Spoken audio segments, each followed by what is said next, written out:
మనకు యువతగా మనలో చైతన్యం రావాలి. మనం ఆలోచించాలి ఎవరు మనకి మంచి చేస్తారు, ఎవరు ఏది. మన ఈరోజు ఓటేసి మాత్రం మన ఈరోజు కొంతమంది డబ్బులు కాసిపోయి ఓట్లేస్తారు, కొంతమంది ఇతర వాటికి కాసిపోయి ఓట్లేస్తారు. కానీ ఒక యువతగా మనం ఒక నలుగురిని మార్చండి, మీరు మీ ఫ్రెండ్స్ ని మార్చండి, ఈ వీళ్ళు మనకు కరెక్ట్ చేస్తారు అని ఒక ఒపీనియన్ రండి. ఆ విధంగా వచ్చిన తర్వాత ఒక్కొక్క నలుగురిని మార్చితే ఆ విధంగా మన కాలేజీని మార్చండి ఫస్ట్. తర్వాత మన పక్కన కాలేజీ అదే విధంగా మొత్తం మోటివేట్ అవుతారు. మనం 4 కోట్ల మంది కూర్చున్నామా ఎక్కడ కూర్చున్నా సమస్య కాదు, ఒక్కరు మోటివేట్ అనే చాలు. మనం వాళ్ళ వల్ల ఇంకొకరు మోటివేట్ అవుతారు. ఆ విధంగా కొన్ని రోజులకి ఒక్కొక్కరు మోటివేట్ అయినా 360 రోజులు 360 మంది మోటివేట్ అవుతారు. ఆ 360 మంది ఇంకో 360 మంది మోటివేట్ చేస్తారు. పాల్గొనే రోడ్డు మీద 4 కోట్ల మధ్య అనవసరం. మనం ఒక సమస్య మీద స్పందిస్తే అది సాధించే వరకు వదిలిపెట్టకూడదు. ఆ విధంగా మనం ముందుకు వెళ్తే భవిష్యత్తులో మనకు ఒక మంచి ఫ్యూచర్ ఉంటుంది. మనం ఈరోజు ఈ విధంగా నిలబడుకొని మాట్లాడుతున్నామంటే నెక్స్ట్ మన భావి తరాలు ఇదే విధంగా మనకి వాళ్ళకి ఒక స్వాతంత్రం ఇవ్వాలి. కాబట్టి రాజకీయ నాయకులు అవినీతిని అరికట్టాలంటే మన యువత ముందుకు రావాలి. ముందుకు వచ్చి రాజకీయాల్లో యాక్టివ్ గా పోషించి ఒక మంచి నాయకుడిని ఎన్నుకోవాల్సిన అవసరం ఉంది. ఇంత సాలిడ్ గా పాయింట్ చెప్పినందుకు ఆయనకు బెస్ట్ గా జాబ్ చేస్తున్నాను. తన స్వార్థం కోసం స్టూడెంట్స్ ని రెచ్చగొడతారు. అలాంటప్పుడు స్టూడెంట్ దాన్ని ఎందుకు ఎంకరేజ్ చేస్తున్నాడు, తను ఎందుకు తన రాజకీయ మార్గంలో ఎందుకు వెళ్తున్నాడు. అంతేకాకుండా ప్రభుత్వ ఉద్యోగం గవర్నమెంట్ ఉద్యోగం అని మాట్లాడుతున్నారు. ఏ ఉద్యోగం ఏది తక్కువ కాదు, అది కష్టపడే వాళ్ళు తెలుస్తుంది.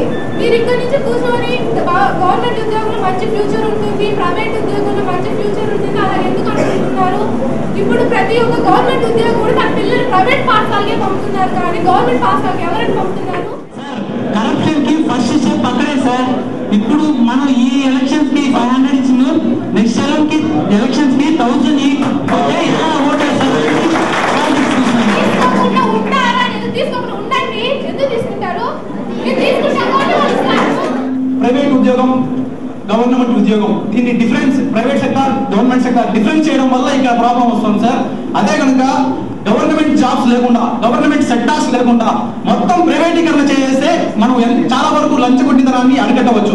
ఎందుకంటే చాలా వరకు ప్రైవేట్ కంపెనీలో అన్యాయం జరిగే అవకాశం లేదు. ఎందుకంటే ప్రైవేట్ కంపెనీ టాలెంట్ ని చూస్తుంది. అది టాలెంటెడ్ అయితే కూడా 10,000 తీసుకొని జాబ్ ఇస్తామని చెప్పారు. నువ్వు క్వాలిఫై అయితేనే నీకు జాబ్ ఇస్తామని ప్రైవేట్ రంగం చెప్తోంది. అందువలన ప్రైవేటీకరణ చేయడం వల్ల చాలా వరకు మనము అన్ఎంప్లాయ్మెంట్ ని తగ్గించవచ్చు. తర్వాత లంచగొడితనాన్ని అరికట్టవచ్చు. పూర్తిగా మారిపోయచ్చు సార్ నిరుద్యోగానికి సంబంధించి. మా సిస్టర్ కి జాబ్ లేదంటే మీరు తన మోటివ్ అంటే చాలా టాలెంటెడ్ ఉంటే తన జాబ్ వస్తుంది అన్నారు. దానికి అవకాశం తన టాలెంట్ చూపించడానికి అవకాశం ఇస్తే కదా తన యొక్క టాలెంట్ తను చూపించాలి. రైట్. ప్రైవేట్ ఉద్యోగాల్లో కూడా వాళ్ళ అక్కకు ఎంసీఏ చేసినా కూడా ఎంత పర్సెంటేజ్ అమ్మా 80% వచ్చినా కూడా ఉద్యోగం రాలేదు. ఎందుకంటే అక్కడ ఉండే వాళ్ళ కంపెనీ స్ట్రాటజీస్ దాన్ని బట్టి రాకపోయిండొచ్చు. ట్రై సంవేర్ ఎల్స్ అక్కడ కాకపోయినా ట్రై చేసుకోవచ్చు. Very good very good. ఈ అమ్మాయి అంటుంది మా సిస్టర్ కి టాలెంట్ ఉంది కానీ జాబ్స్ రాలేదు. దానికి ఆయన ఏమంటున్నాడంటే ప్రైవేటీకరణ చేస్తే కరప్షన్ తగ్గుతుంది, కానీ ప్రైవేటీకరణ జరిగినా కూడా ఇప్పుడున్న పరిస్థితుల్లో దేశంలో అందరికీ సరిపోయే ఉద్యోగాలు లేవు అన్నాడు. ఓకే. ఇంకొక అబ్బాయి ఏమన్నాడంటే ఫస్ట్ మాట్లాడినప్పుడు నీకు టాలెంట్ ఉంటే ఖచ్చితంగా కాదు ఆల్మోస్ట్ హై 90% ఉంది ఛాన్స్ జాబ్ రావడానికి అన్నాడు. ఈ అమ్మాయి అడిగింది ఉద్యోగాలు లేకపోవడానికి కారణాలు ఏంటి అనేది. That is first question. ఇక మనం ముందు డిస్కస్ చేసేది ఈ అంశాల మీద మాట్లాడాలా. మన రాష్ట్రంలో కానీ దేశంలో కానీ ఇప్పటివరకు ఒక కన్క్లూజన్ వచ్చింది, సరిపోయే ఉద్యోగాలు లేవు.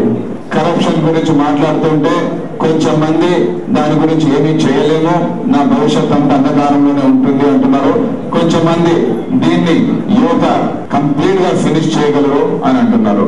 కొద్దిగా వారసత్వ రాజకీయాల గురించి ఆ ఇష్యూస్ కూడా డిస్కషన్ అయింది. అయితే అవినీతిని ఏ విధంగా తగ్గిద్దాము, ప్రత్యేకంగా లంచం ఇవ్వడం తీసుకోవడం ఏ విధంగా తగ్గిద్దామంటే మీ వంతు మీరు ఏం చేయగలరు అనేది ఈ రోజు ప్రత్యేకంగా స్టూడెంట్స్ అందరూ కూడా మాట్లాడుతూ 3 అంశాలు చెప్పారు.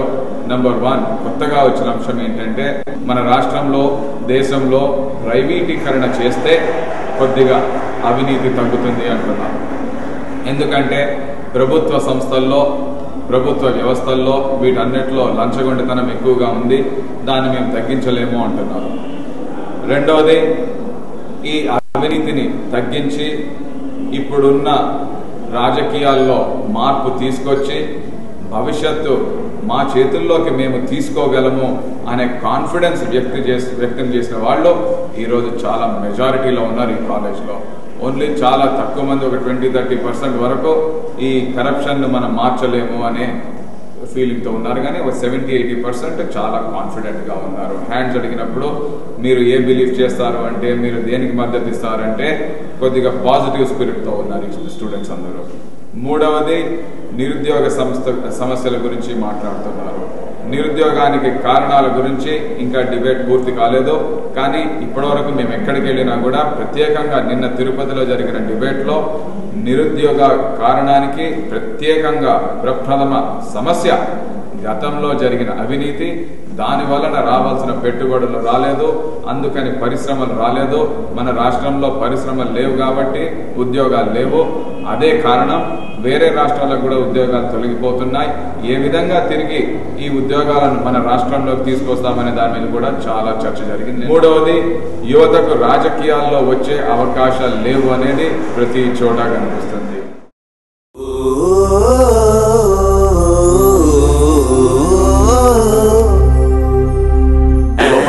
యువపథం యువపథం యువపథం యువపథం యువపథం యువపథం యువపథం వందే యువపథం. కోరికలే గుర్రాలు గుర్రాలు, ఇది పాత మాట.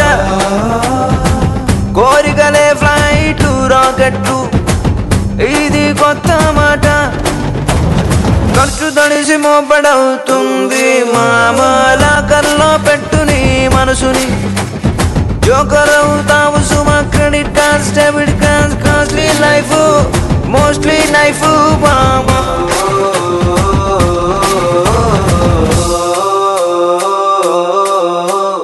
వందే యువపథం వందే యువపథం.